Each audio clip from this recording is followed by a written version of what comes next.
5 beautiful Canon rangefinders here, as you can see. There's one in the back as well. So I'm trying to start at the oldest one, because those 5 are actually like 4, or maybe you could say 5 generations of rangefinder cameras from Canon. And actually the oldest one I have is the Canon IV Sb2.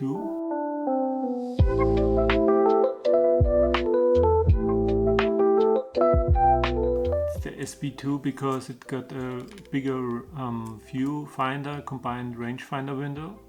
Before this model they had very tiny viewfinders, so especially if you wear glasses you should maybe skip the older ones and get this one or the S2 instead. And I have to say, when first unpacking this beautiful camera, I almost couldn't believe how great and amazingly it feels. It is so nice to handle and it feels like a piece of art basically. It's very sturdy, everything fits perfectly. Like the base plate here, such a snug fit and machined very beautiful. It has a separate dial for fast speeds and slow shutter speeds, and a very beautiful shutter sound, in my opinion.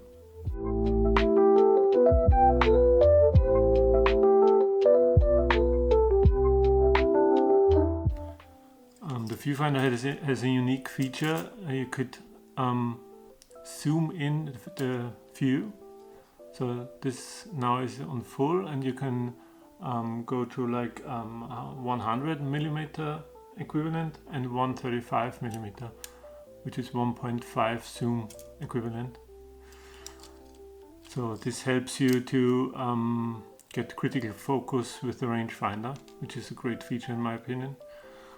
The only thing missing on this camera, in my opinion, especially when wearing glasses, is frame lines or a little bigger viewfinder. The later models, not this one, but the later models do have frame lines inside, which I really enjoy using. So I'm thinking about getting an external viewfinder for this one, but it is actually usable even with glasses on. I have to say, this is an amazing camera and I really enjoy using it. The next generation is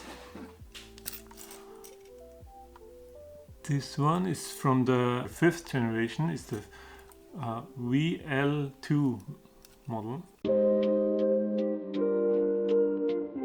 There was also a model above this one, which is the VL. But this one is a little bit downgraded. It only features the 500th instead of a 1000th second shutter speed. And it's also very beautiful made, but doesn't feel as high quality as the older one actually. But it's still very nice. And it already has an advanced lever, which of course is quite handy and nice to use.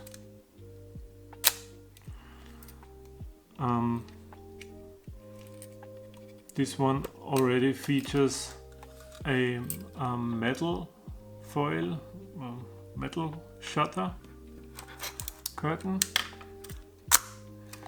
instead of the previous one I showed you, which still has a cloth shutter like the Leica ones. And by the way, these 5 cameras are all Leica thread mount cameras, so they all adapt the screw mount lenses, L39 screw mount lenses,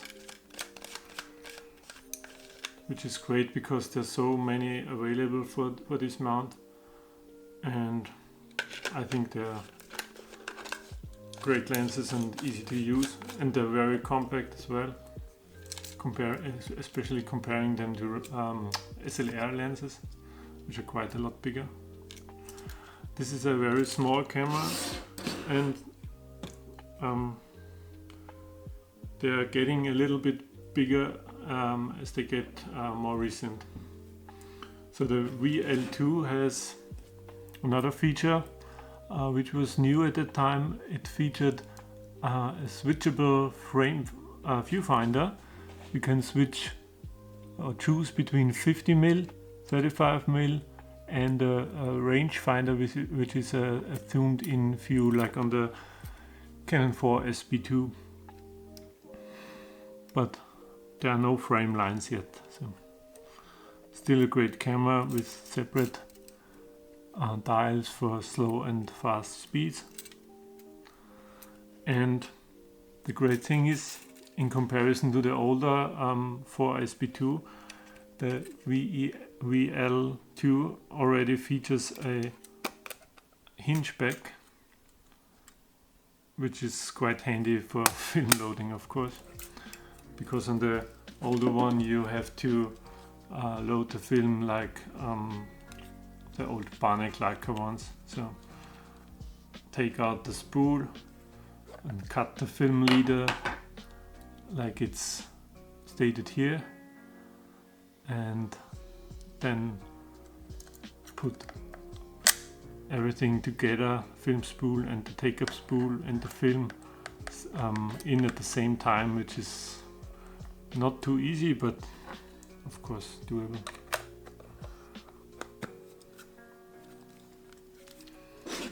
The next one I have is actually, let's see, it's this one. It's the Generation 6. It's a VI-T model.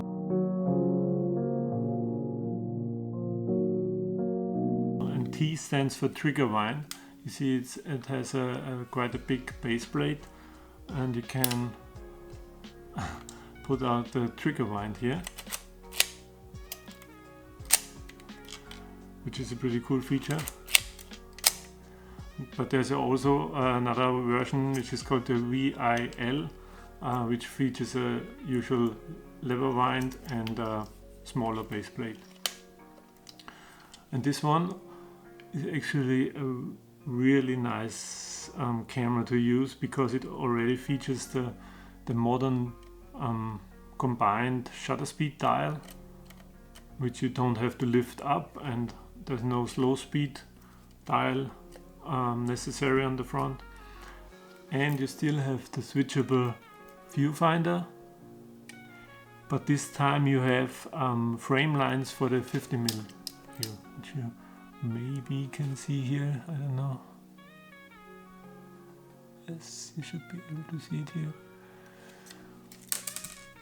But the frame lines, the frame lines are only for the 50mm lenses. Just lost a piece from the self timer. No big deal, I hope. Just put it back. This one also has a metal shutter curtain, which is really wrinkled in this example. Those cameras often have that problem, but actually it's not a problem because it doesn't bother the operation. It's just cosmetically. The hinge back and ISO film speed reminder, and you have in addition to the trigger wind, you can also pop up this winder here and wind on like so, and trigger the shutter, and with this knob you can put it back in like so. And it has a rewind crank, which is quite nice.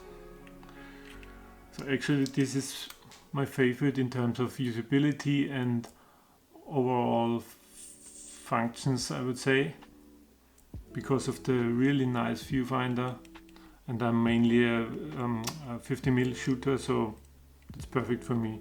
And I can even do 35 if I have to. Switch to 35, then I don't have the separate frame lines, but it still works perfectly.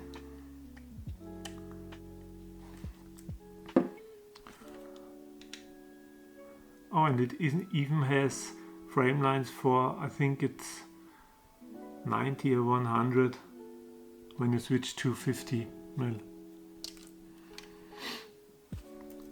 So this is the Canon VI-T. This is the Canon P. This is definitely the most popular one, and also the name is P stands for popular, so quite accurate here.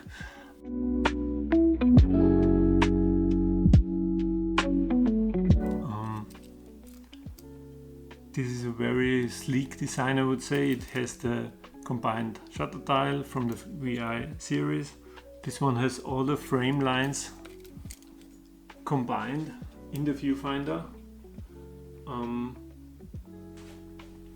So 35, 50 and 100 combined in the viewfinder all at the same time, so you can't switch between the frame lines like on the model on the VI-T. Yeah, that's not much to say about this camera. It also features a hinge back and a metal foil shutter. So yeah, very nice camera.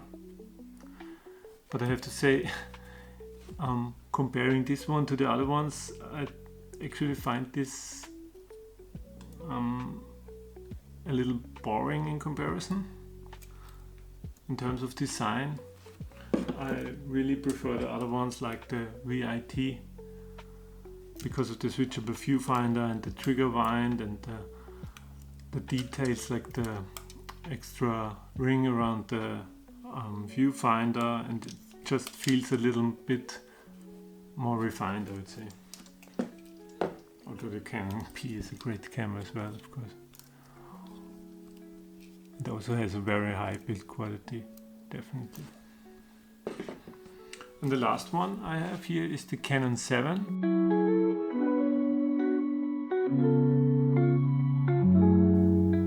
Which is definitely the most advanced one. The viewfinder is even bigger on this one. And it often gets compared to the Leica M3. It's definitely cheaper than Leica M3. But it's nevertheless a great camera. It has even more frame lines, but this time it's not a switchable viewfinder, but a just projected frame lines instead. So you have 35, you have 50, then you have one with 85 and 100 combined, and one with 135mm frame lines. So this is quite a nice feature. And this one is also the only one that I can really enjoy using with 35mm lens, considering that I have to wear glasses, because I can even see the frame lines for 35. It has an even bigger shutter speed dial, all the way up to 1000 of a second.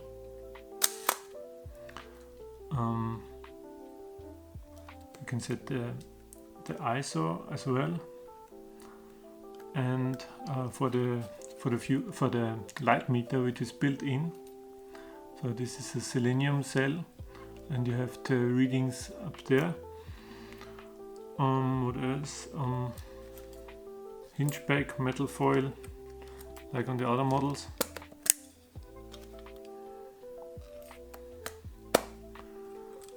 Also quite nice shutter sound and advanced. And there was also two later models like the from this, which were two minor iterations of this model, the 7S and the 7SZ, C, which was the latest one, which had an even brighter viewfinder and a bigger rewind dial, which is like comically small on this one in my opinion, but it works of course. Yeah, what else to say? Here you have the 35mm lens, the 2.8 on here. Just a quick story. Actually, I'm not a camera collector at all, I think, but I just started with the VL2, which is a great camera, and then bought a Canon P as well, because I had one in the past and sadly sold it, and I bought it mostly because of the bigger viewfinder.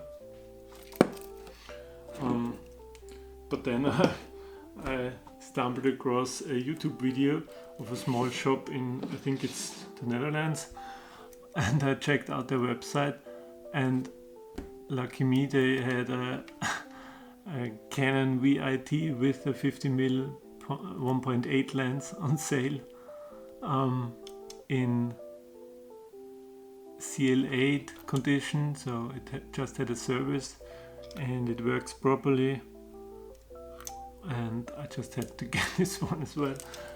But then there was a problem, because I was very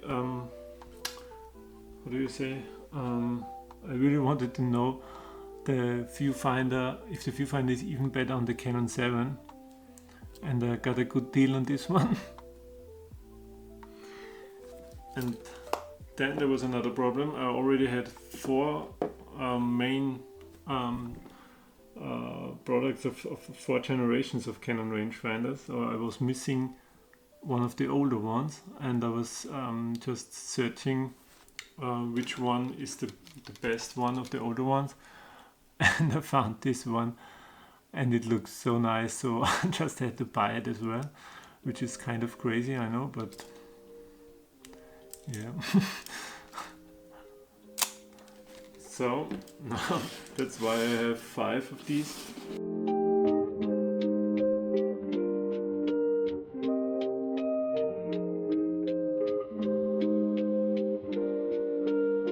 But I have to say, I won't keep them all, of course.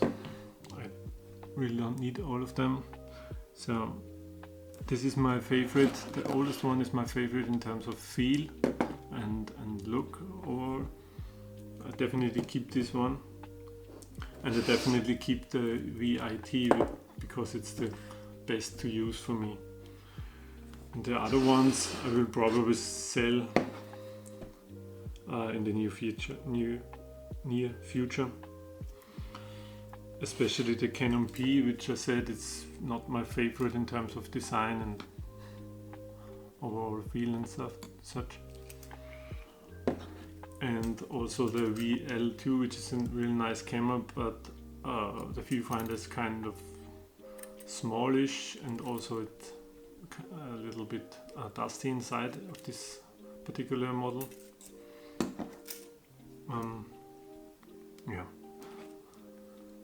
I'm not really decided on the Canon 7 yet. It's also the only one of the bunch that I haven't been able to shoot film with yet, but I definitely will in the near future, and then try to decide if I keep it or not. So